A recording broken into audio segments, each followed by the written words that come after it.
Oi, pessoal! Hoje a gente vai mergulhar num assunto bem sério que tem gerado bastante preocupação aqui no Brasil. São os casos de intoxicação por metanol, sabe?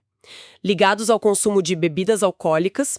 A ideia é entender o que é esse tal de metanol, por que ele é tão perigoso e o que está sendo feito a respeito. A gente se baseou em notícias recentes, viu? Da agência O Globo, G1, CNN Brasil, que estão detalhando bem essa situação toda. Nossa missão aqui é desmistificar isso. Qual a diferença entre metanol e etanol? Porque um deles é um veneno. Como isso vai parar na bebida, é para todo mundo ficar mais ciente, né? Principalmente o pessoal mais jovem, que às vezes está começando a frequentar festas, enfim. Ok, vamos lá entender isso. Exato. E olha, a situação é preocupante mesmo como as fontes mostram. Até 11 de outubro de 2025, a gente teve, 246 casos suspeitos notificados. Só em São Paulo foram 24 confirmações e, infelizmente, 5 óbitos. E tem outros casos sendo investigados pelo país. Diante disso, a Anvisa, a nossa agência de vigilância sanitária, agiu rápido. Uma das medidas foi autorizar a produção de um dos antídotos, o etanol injetável, para doar para o SUS. Entendi. É uma resposta necessária, né? E, para começar bem do básico mesmo, qual a diferença química entre o etanol, que é o álcool que a gente vê nas bebidas, e o metanol? Parece que é aí que tá o X da questão. Exatamente aí. A química é quase igual, mas o resultado é totalmente diferente. O etanol tem a fórmula C2H6O. O metanol é CH3OH. Tá vendo? É só um átomo de carbono a menos. Antigamente chamavam de álcool da madeira. O grande perigo, é que no copo ou na garrafa, o cheiro, a aparência, são praticamente idênticos, só com teste em laboratório para saber. Impossível diferenciar a olho nu. Nossa, que coisa! Uma diferença tão pequena na fórmula e um risco tão gigante. Mas por que exatamente o metanol faz tão mal para o corpo? Explica pra gente. É aqui que a coisa fica séria mesmo, né? Fica muito séria. O problema todo está em como o nosso corpo processa cada um, sabe? O fígado lida bem com o etanol. Transforma em acetaldeído e depois em acetato, que vira energia. Tranquilo. Já o metanol, ele vira primeiro formaldeído. Formaldeído. Aquele de conservar peças? Esse mesmo. E depois, pior ainda, vira ácido fórmico. É o mesmo ácido da picada de formiga, só que dentro da gente. E esse ácido fórmico é o vilão. Ele ataca as mitocôndrias, que são tipo as usinas de energia das nossas células. Aí afeta tudo, principalmente o sistema nervoso central e o nervo óptico. Nervo óptico. Por isso os problemas de visão. Exatamente. E as doses são assustadoras.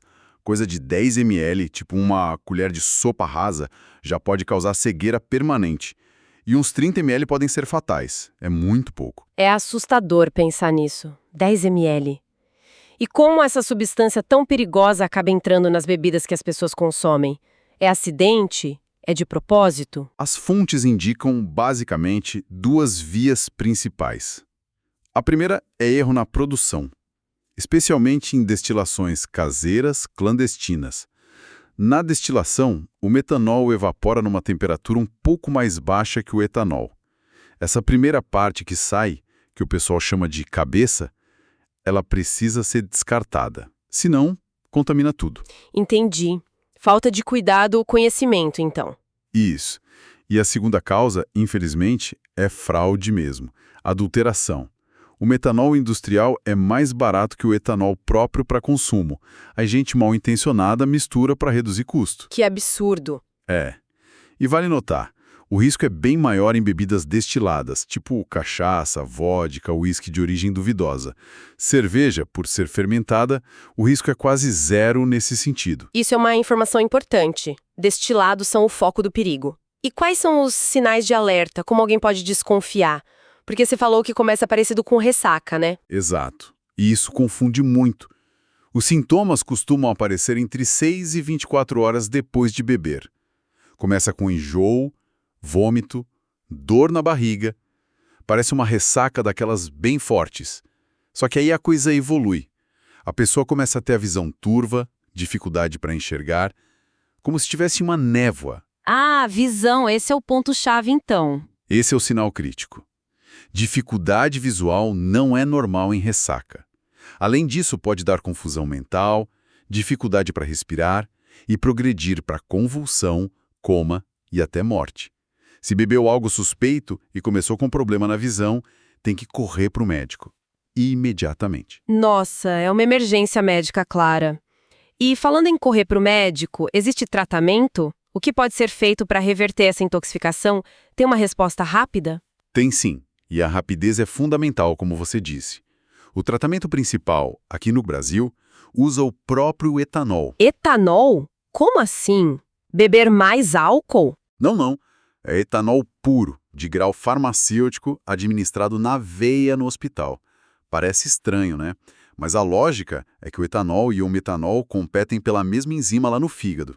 Dando etanol, a gente meio que ocupa essa enzima e o corpo processa menos metanol, diminuindo a formação do ácido fórmico tóxico. Ah, entendi. Uma competição química dentro do corpo. Exatamente.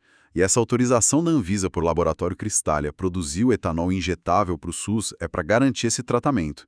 Existe também um outro antídoto, chamado Fomepizol. Ele bloqueia a enzima diretamente. É mais usado fora, mas a Anvisa também autorizou a importação emergencial dele. E em casos mais graves, hemodiálise para filtrar o sangue também pode ser necessário. Ufa! Então, existem caminhos. Bom, para a gente amarrar tudo, o metanol é um álcool tóxico, usado na indústria, mas que parece muito com o etanol das bebidas. O perigo vem do ácido fórmico que ele gera no nosso corpo, atacando as células, especialmente do sistema nervoso e dos olhos. Ele pode parar nas bebidas por erro na produção ou por fraude, principalmente em destilados. Os sintomas começam como ressaca, mas problemas de visão são um alerta vermelho. E o tratamento existe com antídotos como o etanol e o Fomepizol, mas agir rápido e procurar ajuda médica é crucial. É isso. Perfeito. Resumiu muito bem. A mensagem final é: cuidado redobrado. Desconfie de bebidas sem rótulo, de origem desconhecida ou com preço baixo demais para ser verdade. E ao menor sinal suspeito, principalmente alteração na vista, depois de beber algo, não hesite. Procure um pronto-socorro e avise da suspeita de metanol. Com certeza. Essa tensão toda com que a gente consome levanta até outra questão, né? Pensando que é difícil identificar o metanol e que ele está presente em produtos que a gente tem em casa, tipo solvente, limpa-vidro. Que hábitos de segurança a mais a gente pode ter no dia a dia para evitar acidentes? Principalmente pensando na curiosidade natural dos mais jovens, né? Adolescentes explorando as coisas. Fica aí a reflexão para todo mundo.